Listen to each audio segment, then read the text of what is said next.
Okay, so we're gonna do a nice kettlebell circuit. Kettlebells are basically very versatile workout tools. They can be used to train almost every single part of the body with ease. Very important to focus on form. I'm gonna try to show you the best form possible. And also start very light. This is an 18-pound kettlebell, which for some may be light, some may be heavy. You gotta be careful and try to figure out what's best for you and starting to avoid injury.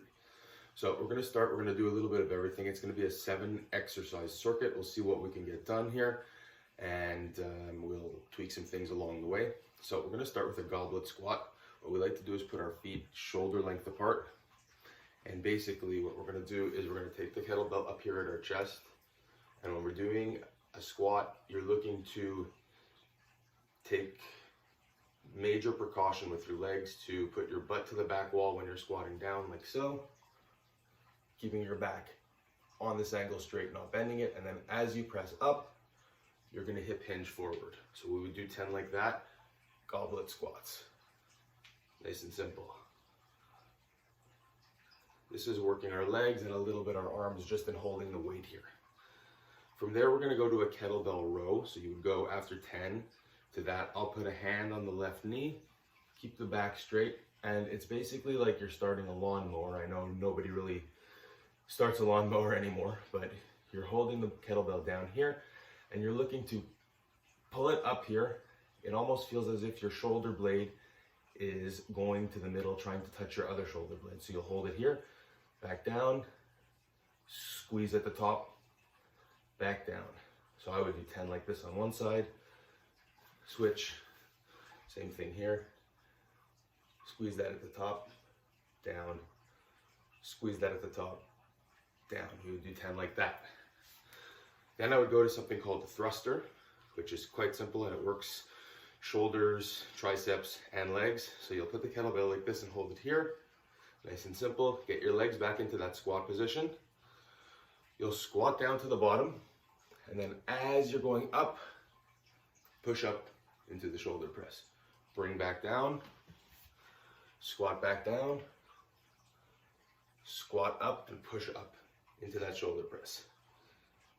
Same thing on the other side. We squat down. As we squat back up, shoulder press. Squat down. As we squat back up, shoulder press. This one is one that people don't use very often. I find it very effective. It's a reverse lunge. So as in a normal lunge, you would see people going like this. We're gonna do this backwards. So we'll take the kettlebell in our right hand. And what we're gonna do is we're gonna lunge back with our right leg. And as we get the lunge, we're gonna take the kettlebell and pass it through the leg and then lunge back forward.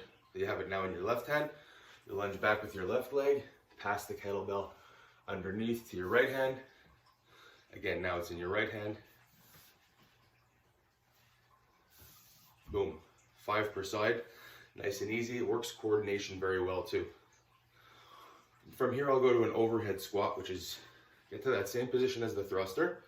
You want to open your legs a little bit wider here because you want to do balance. So just outside shoulder length, you can point your toes outwards a touch. Put the kettlebell up here, hold it here, and then you're gonna squat down. I put my arm out for balance, hold it, push up. Squat down, hold it, push up. Same thing. When you're squatting, back straight, butt out, thrust, hip hinge at the end. Same thing on the other side. Squat, hip hinge. From there, I like to go to a old-fashioned meathead bicep curl, which can be done easily with the kettlebell. Grab it, tight hold. I put a hand on a hip just for balance. You don't have to if you don't want to. Curl up and down. Curl up and down. Curl up and down. You'll notice that you need to be a little extra careful with the kettlebell on your grip here because the kettlebell is not balanced like a dumbbell. So it'll start to pull down. So it really has your grip strength involved a lot more than it would be with a dumbbell. So again, curl up, down. You'll see the kettlebell's turning as you're curling. Go to the other hand and do the same thing. Curl up and down 10 times per side. Curl up and down. And then another one that will use a squat motion. We'll go back to our regular stance, maybe even a little tighter than shoulder length. These are squat kicks or squat knees. I like to do it with knees. So you'll squat down deep, butt to the back wall, kettlebells in the right hand.